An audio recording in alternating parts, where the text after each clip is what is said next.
ভোলাহাটে ভোলাহাট মানব সেবা সংগঠন এর প্রথম প্রতিষ্ঠা বার্ষিকী পালিত হয়েছে।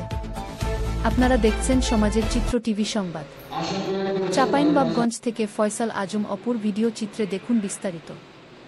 চাঁপাইনবাবগঞ্জের ভোলাহাটে ভোলাহাট মানব সেবা সংগঠন নামে একটি সামাজিক সংগঠনের প্রথম প্রতিষ্ঠা বার্ষিকী পালিত হয়েছে। গত বৃহস্পতিবার সকালে ভোলাহাট উপজেলা মডেল মসজিদ অডিটোরিয়ামে এ প্রতিষ্ঠা বার্ষিকী উপলক্ষে আলোচনা সভা ও গুণীজন সম্মাননা ক্রেস্ট প্রদান করা হয়। এতে সংগঠনটির উপদেষ্টা ও ভোলাহাট উপজেলা কৃষি অফিসার সুলতান আলীর সভাপতিত্বে ও স্বেচ্ছাসেবী মসিউর রহমানের সঞ্চালনায় প্রধান অতিথি হিসেবে উপস্থিত থেকে বক্তব্য রাখেন ভোলাহাট উপজেলা নির্বাহী কর্মকর্তা মোহাম্মদ মনিরুজ্জামান।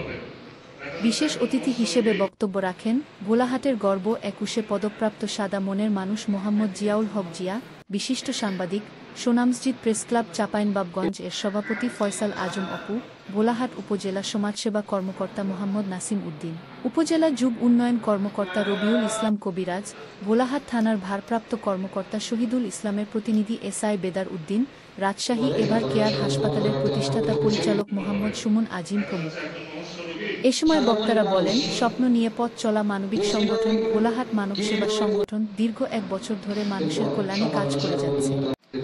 হতদরিদ্র ও সুবিধা বঞ্চিত মানুষদের সেবায় এ সংগঠনের অবদান অসামান্য। ভোলাহাট মানব সেবা সংগঠন মানে সমাজের বঞ্চিত ও চাহিদা সম্পন্ন মানুষগুলোর অন্ধকার জীবনে এক স্বপ্ন ছড়ানো। আশা করি মানুষের সেবার মাধ্যমে সংগঠনটি তার মানসিকতার প্রকাশ ঘটাবে। অনুষ্ঠান শেষে উপস্থিত গুণীজন নাহিদ উজ্জামান ও আব্দুল গনি ফিটুকে সম্মাননা ক্রেস্ট প্রদান করেন অতিথিরা। অনুষ্ঠানটি সার্বিক তত্ত্বাবধানে ছিলেন ভোলাহাট মানব সেবা সংগঠন এর সভাপতি রাসেল আহমেদ ও সাধারণ সম্পাদক মোহাম্মদ হোসেন বাদল। এছাড়াও উপস্থিত ছিলেন ভোলাহাট মানব সেবা সংগঠনের স্বেচ্ছাসেবী সহ জেলার ৫টি স্বেচ্ছাসেবী সংগঠনের কয়েক স্বেচ্ছাসেবীবৃন্দ ও সুধীবৃন্দ। সমাজের চিত্র টিভি সংবাদের সাথে থাকার জন্য ধন্যবাদ। সবার আগে আপনার এলাকার সংবাদ পেতে আমাদের চ্যানেলটিকে সাবস্ক্রাইব, লাইক, ফলো দিয়ে সাথে থাকুন। পরবর্তী সংবাদ শোনার আমন্ত্রণ রহিল।